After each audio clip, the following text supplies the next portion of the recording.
Welcome to Wales Tech Week 2021.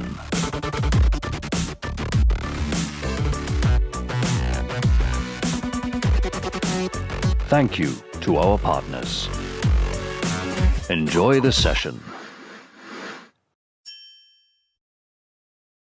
So welcome to another international keynote for our technology conference here in Wales. And I'm delighted to welcome Rob Jones, a Welshman who is one of the very few that has grown a company from zero to $1 billion in revenue in the United States. He was the founder and executive vice president of design for an incredible company, which we'll hear about in a second, called Fanduel. We've been on the entrepreneurial journey together all the way through, which is quite incredible. Two boys from Narberth making it all the way through. They've created this brand new game, which in essence created the whole, they call it daily fantasy sports, DFS industry, which is now worth multiple tens of billions. Not only did you build a company, but you created a category. That is incredibly difficult. Did you find it easy to raise money? The same as any other business, right? Extremely difficult at the beginning when you haven't proven anything, and the leap of faith. At the end, everyone was happy to help out. And now that we'd proven the market, there was plenty of them. I think the first thing is just tell us, where were you born, and give us some early education, and how did this all start? Obviously grew up in Wales, a Pembrokeshire boy, grew up in Whitland. So from there, kind of went to university in Cardiff, studied at UWIG, studied product design there. Then, fortunately enough, I played football in the Welsh Premier League, and that gave me some income. And after I left university, my first foray into kind of startups was just having something on the side whilst I was playing football. So I started a small design agency that just did websites and kind of branding for local businesses, and did that with one of my best friends from school, Tom Griffiths, who was also the co-founder of Fanduel later on. So we've been on the entrepreneurial journey together all the way through, which is quite incredible. Two boys from Narberth making it all the way through. We just seen that YouTube had been bought by Google. And as some ridiculously spotty young entrepreneurs, we kind of looked at it and said, yes, we can absolutely do that. Of course we can. That should be fairly straightforward. So he said, move to Edinburgh. The startup scene, it was really early in the startup scene in Edinburgh in terms of like web tech or product tech there. And he said, come to Edinburgh and we'll raise some cash and we'll come up with a business idea and go for it. So okay, so hang on, so stop, because there's just so much in there. We're going to unpack before we go to the, like we edge off the cliff into the abyss of winning. Who'd you play soccer for? For Haverfordwest County. I actually played for Carmarthen as well, but moved to Haverfordwest County, the rival town, and played there for about 7 years. I think in my day, didn't we call you Glory Boy? Well, they used to call me Chopper Jones. I think that's what they used to call me. So okay, so you were obviously fairly nifty. Did you believe that you were going to have a career in professional soccer, or was it just fun? It was just fun, I think. I think there was one point where I realized we played against Cardiff City and I was marking one of their up-and-coming strikers and he scored a hat-trick within the first half. So I think I quickly realized that when you get to that level, we are playing very different games. So the university journey, and now you're in Edinburgh with your best mate, Tom. Yep. You have a crazy idea because you see some dollar signs, right? Fair. What did you decide to start? Yeah, so we literally came up with the idea from our group of friends from back at home because it was always really awkward to organize events with them. So we came up with a company called Group It, and it was around technology that would allow you to text every one of your friends really quickly. People could answer yes or no, and you get this ask the audience graph of when you can do things. Obviously, like not much thought behind the business or like how it would make any revenue and how expensive it would be to send all these text messages out. Buy nonsense. Don't worry about it. Absolutely. That's put me in good stead, actually, thinking about revenues much later on, further to the right. And then we met this serial entrepreneur, Kevin Doran, who's done multiple companies in Edinburgh, had a coffee with him and he said, love you guys. Don't think the idea is all there, but here's, a certain amount of money to get going on it. He was fairly pivotal. Absolutely. For someone to believe in two very naive youngsters trying to do something so audacious, I think it takes a huge leap of faith. So how did Kevin help? And just because he'd been there and done it, and actually there was a moment, actually I remember it really well. So this was around about 2006, I think it was. And we were trying to get this business off the ground.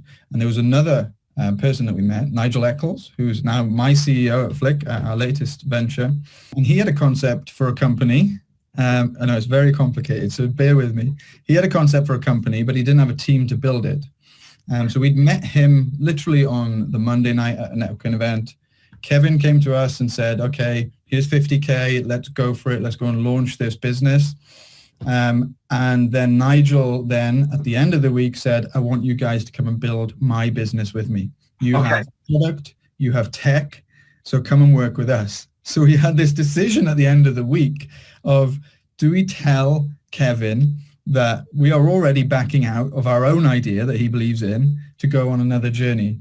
You decide at this moment to not back your own idea, but to back Nigel's, which is Fanduel? It was a company called HubDub, which eventually pivoted to Fanduel. In that week, we went back to Kevin and said, thank you for your money, but we've got another idea with another entrepreneur that wants to do this thing called HubDub, which is using virtual money to predict the outcomes of news stories.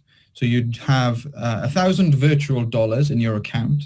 And then we'd set markets like, do you think Donald Trump will get into power? Do you think X will happen? People would spend virtual money on that. And then if they won it, they would get a multiple on that and get it back. So it's basically virtual trading.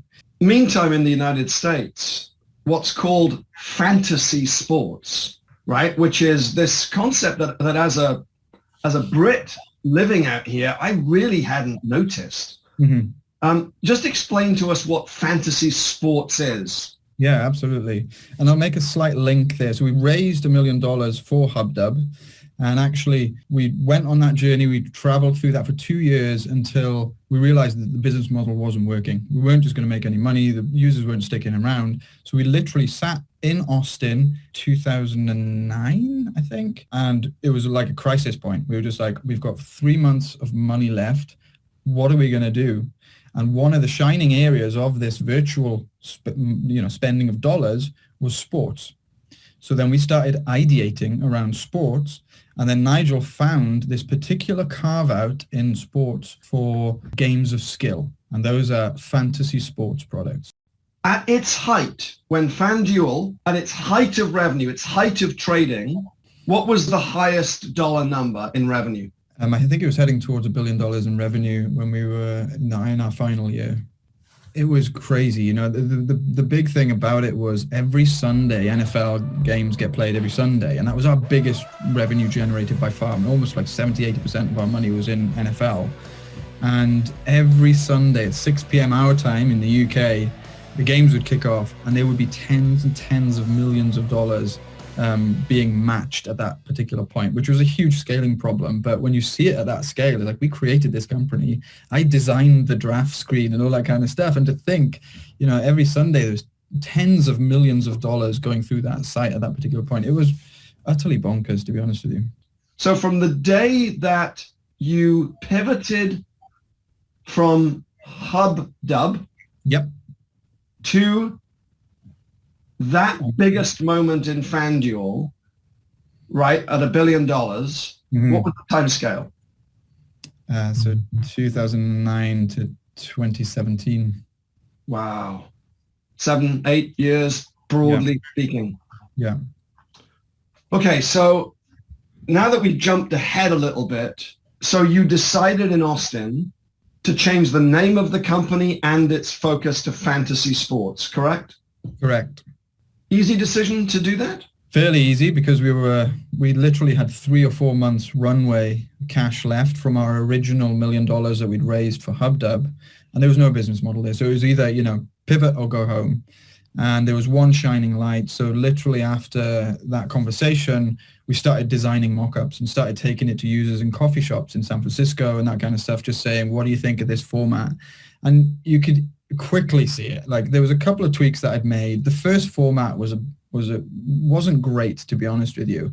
And it wasn't until we introduced the salary cap a couple of weeks or months later that it just clicked for everyone. They would just sit there in user testing and just go, I can pick anyone and this finishes tonight. And it was like, yeah, you just pick whoever you want. And the skill of the game was, can you spend all the money correctly? Because sometimes you don't want to spend all the money on the quarterback because that's not the best choice. They've created this brand new game, which in essence created a whole, they call it daily fantasy sports, DFS industry, which is now worth, multiple tens of billions. So we created that. Nigel was the brainchild behind all of that DFS structure.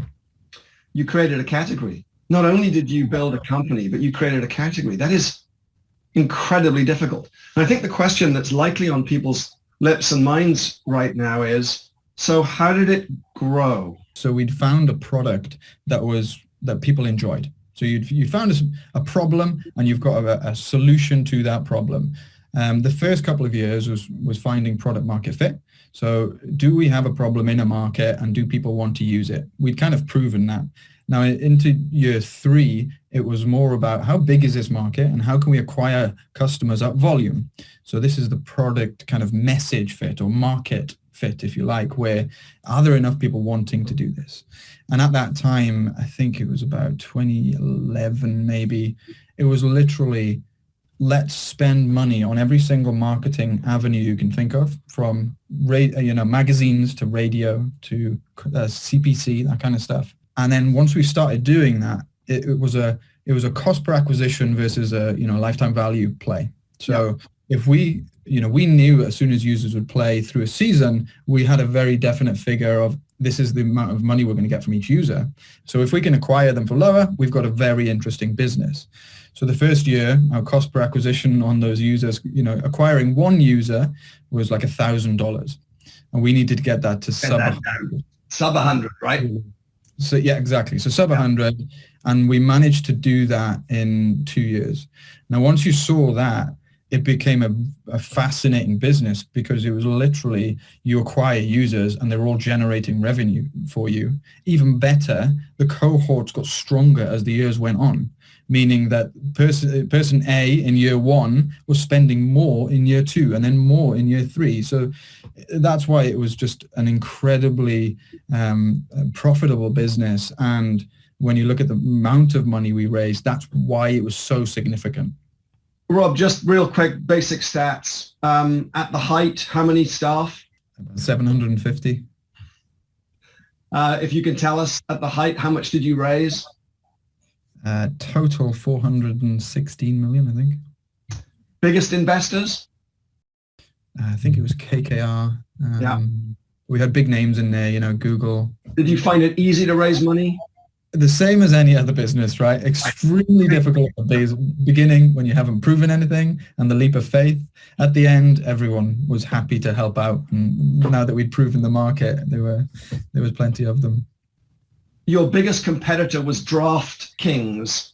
What happened? It was a crazy journey. So once we'd proven this kind of Fanduel's model of daily fantasy sports, there was a competitor called DraftKings that came along, and it was literally 5 or 6 years tit for tat. So we'd raise 11 million and then they'd go and raise 12, and then we'd raise 70 million and then they'd raise 71 million. And we had these massive tournaments in Las Vegas where we'd fly users in. You'd win a ticket, like a Willy Wonka ticket, and you'd fly them into Las Vegas and they could win millions of dollars, right? So, and I think the final jackpot for a few of them, 2 million.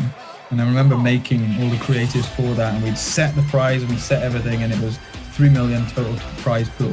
And then the week after, DraftKings comes out with a 5 million total prize pool, exactly the same. So because we'd proven the market and proven the CTA versus LTV model, they could actually come in afterwards, and they call this a fast follower business model. They could come in afterwards, raise much higher amounts, and actually do it more efficiently because they don't have to spend on all the learnings that we had. So to give you a sense of scale of the battling going on, in 2015, where everyone had seen this business model worked, they raised 300 million and we raised 275 million just to try and keep up with them. We'd gone through that, and after 5 years of of back and forth and really going against each other pretty significantly. The boards got together and said, okay, should we try and merge this together? And that was really difficult, right? You try and take two companies that have been rivaling each other for years through a merger to say, oh, by the way, you're best buddies now, so you've got to work together. So we had an outside agency trying to take us through this whole thing, and we had lots of workshops to figure out whose technology would work and who'd do this and who did that and where would the marketing stand, what would the name be, you know, that kind of stuff. And that took months, and that was utterly exhausting as an executive team, as you can imagine. And then in the middle of 2017, then it got blocked by the FTC. Federal Trade Commission. Yeah, so after all of that, so they're basically saying, if you guys both merge, you'll have a monopoly on the market. So it's too big and you can't do it. So we need competitive nature driving those markets. So then we had to then go back and then say, well, actually, oh, no, we're enemies again. Goodbye. And then separate that and then tell the company again, oh, forget about the merger. We're on our own journey now and we're going to do this. So you can imagine after 6-7 years of this roller coaster, to use a cliche, a roller coaster ride, in 2017, the founders, myself, Nigel, Leslie, and Tom, decided that let's get the company to a good position and let's move on and start our own thing in different areas, because we always wanted to work in different kind of verticals. It's extraordinary what you all achieved and how you managed growth. It's hard enough to find an idea, has a market, as you said, that has a problem, that gets traction, but then you had to manage just the hockey stick of growth, to use an analogy. No wonder it was exhausting. I'm almost giving you a break in this interview by talking. Thank you. So here we are. You're in Edinburgh. Nigel picks up the phone. What's this idea? Yeah, so at the time, I was thinking about what other things I'd like to do, and just realized that the journey that we'd been on, and having Nigel as a CEO, I'm never going to get to work with a CEO like that again. So if he comes to you with an idea and a Rolodex of Silicon Valley investors, I'd be ridiculous to turn that down. So he said, I've got an idea. At the time, PUBG and Fortnite were taking off like crazy. So the games were going bananas. And it had come out with a mobile version. And Nigel said, what about if we make a mobile version that allows you to screen share your phone as you play? So kids will be able to talk to each other, audio, over the top of the gameplay on the phone. And we'd figured out technology that could do that. So I built a prototype. It was all smoke and mirrors. It didn't work. We hadn't actually done the tech due diligence yet. We knew there was a little bit that could work. And then we went out to Silicon Valley and started pitching some of the top investors in Silicon Valley. So literally with an idea on the back of a napkin, and managed to walk out with 4 million. Wow. I will say, of course, because you have a track record, because you'd already won, money flows a little easier. Absolutely. And when known. Yeah, absolutely. Right? To give you an example, in 2009 or 2010, when we were trying to go from HubDub to Fanduel, we'd proven the Fanduel product market fit, but hadn't really proved the scaling piece. Nigel pitched 98 VCs and was turned down by every single one of them. And then here we are, you roll forward, we turn up in Silicon Valley, we don't even know if the idea works. And they're like, yeah, you're a good guy, don't know if this product works, but we're going to back. Yeah, exactly. Because they know that we've built a team, been through scaling, can figure out the business model. So it just reduces the risk massively for them. Absolutely. Very, very interesting. So the product is called? Flick. So it's been another crazy journey. So it's not like we go through smooth paths on any journey with Nigel as the CEO. So we started off with screen sharing for mobile games. That didn't work. So we pivoted, tried to find another market. So we moved into podcasting. Podcasting was hot. So we tried to do tipping for podcasters. And then that didn't work. So we moved into sports chat applications. So we built this sports chat app that allowed you to talk to loads of fans whilst the games are on, and it would drop in events from the API. Rashford had just scored, and people would throw these cheer emotes at the screen and stuff. That didn't work. It kind of middled. So one thing of the theme of all of this is product market fit and pivoting as fast as possible. So one thing that we've learned is we go really hard at that product that we think is going to work, and we'll know within a couple of months whether it's working or not. And if it doesn't, it's just give it up and move somewhere else. You know, for us, we're looking at big consumer apps. So if it was a slightly different business model, you might not go this fast. But for us, we're looking for big influx of users. If we don't get that in the first 2 or 3 months, it's a dead rubber. So we move very, very quickly. We finished with the sports chat app, and that was okay. It was getting like 5,000 to 10,000 to 15,000 daily active users, DAUs. But it really wasn't motoring, and we could see that. It was just kind of leveling. And we'd been thinking about the creator economy for ages, or the passion economy, which is essentially all the people online making money from podcasting or all these various things and making themselves money without having to have a day job.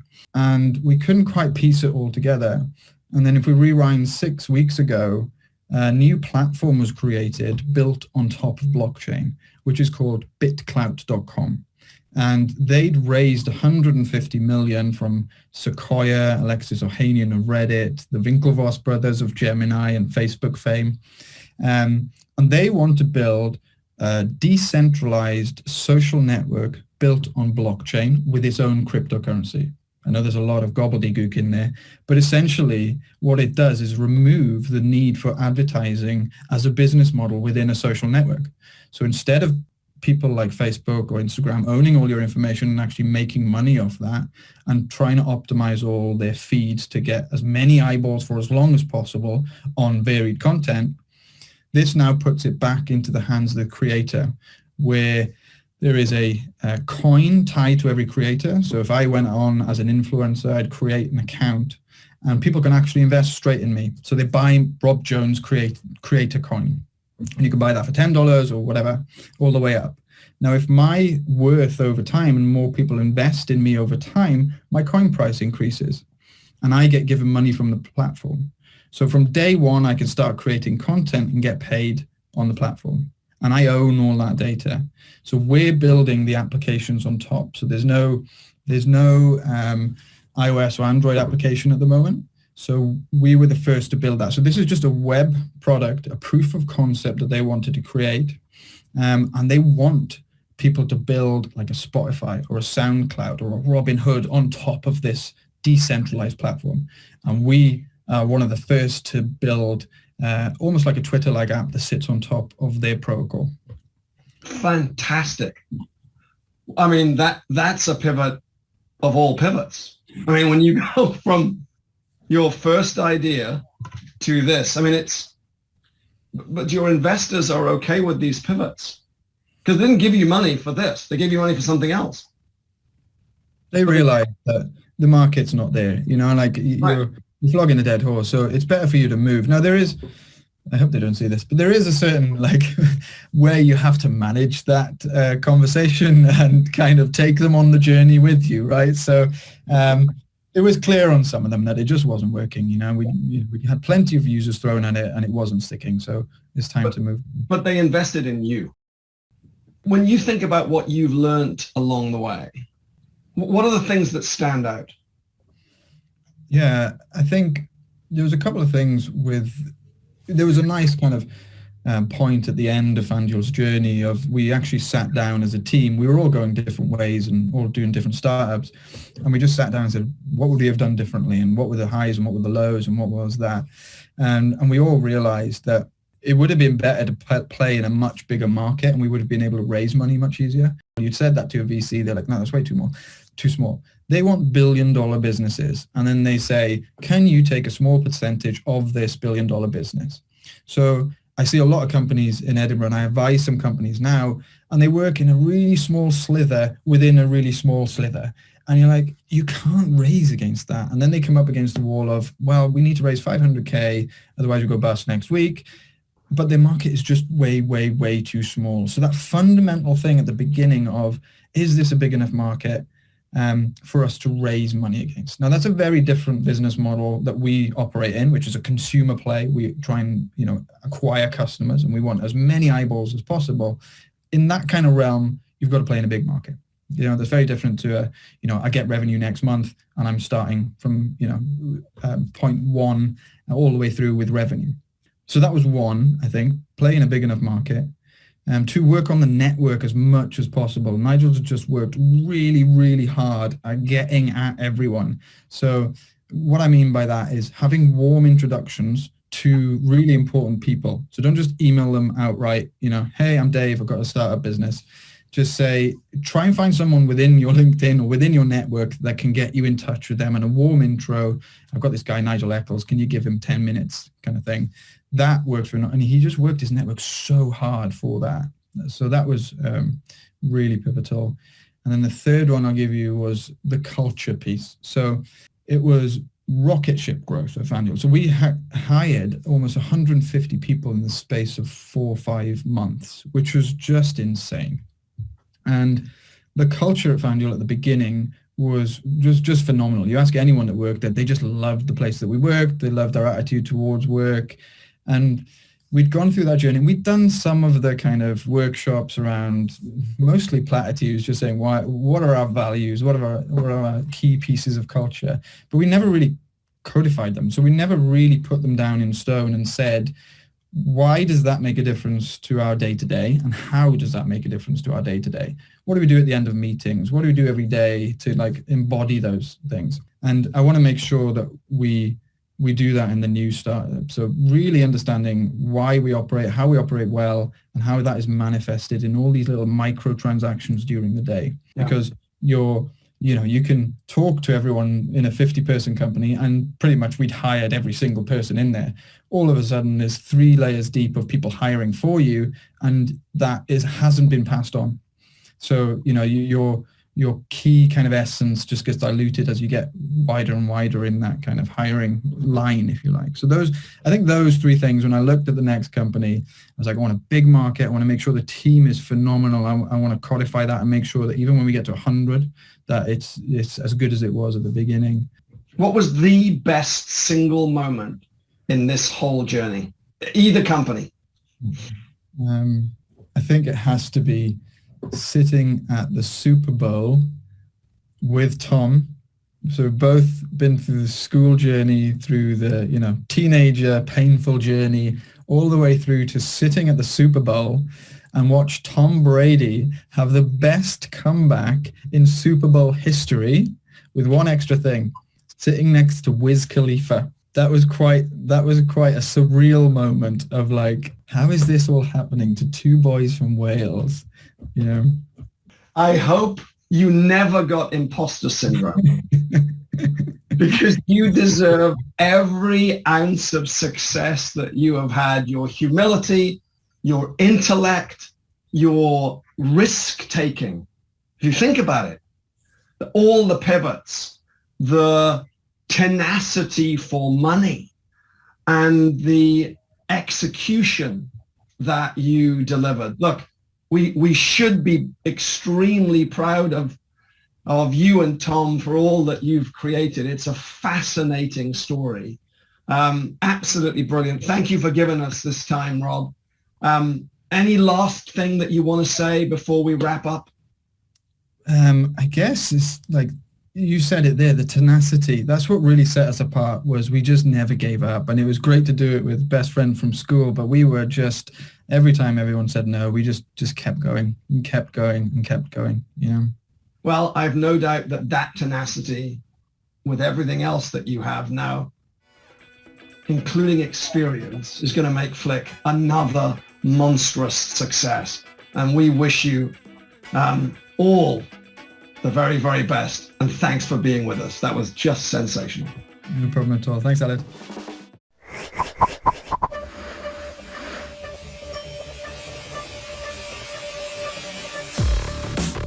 Thank you for watching. Rewatch all of our sessions online. Thank you to our partners: